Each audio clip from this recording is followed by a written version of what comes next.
గత వారం రోజులుగా కోలీవుడ్ నటులు నయనతార ధనుష్ వివాదంపై నెట్టింట వైరల్ అవుతున్న విషయం తెలిసిందే. దానికి కారణం నయనతార తన డాక్యుమెంటరీలో వాడిన 3 సెకన్ల నిడివి కలిగిన క్లిప్పింగ్.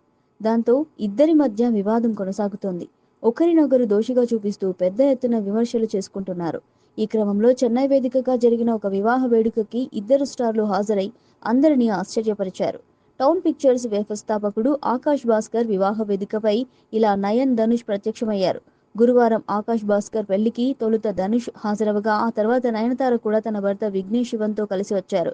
ఇక సినీ పరిశ్రమకు చెందిన వారికి వివాహ వేదికలో ముందు వరుస కుర్చీలను కేటాయించారు. దాంతో ధనుష్, నయనతార ఒకే వరుసలో కూర్చోవాల్సి వచ్చింది. అయితే ఆ ఇద్దరు కనీసం ఒకరి వైపు మరొకరు చూసుకోలేదు. వధూవరులను ఆశీర్వదించేందుకు వేదికపైకి కూడా తొలుత సెలబ్రిటీలు వెళ్లగా అక్కడ కూడా నయనతార, ధనుష్ ఎడముఖం పెడముఖంగానే ఉన్నారు. ఈ వీడియోను Nayanthara, Vignesh Shivan security team Instagram లో షేర్ చేసింది. ప్రస్తుతం ఈ వీడియో సోషల్ మీడియాలో వైరల్ అవుతుంది. దీనిపై ఇరువురు అభిమానులు తమదైన శైలిలో స్పందిస్తున్నారు.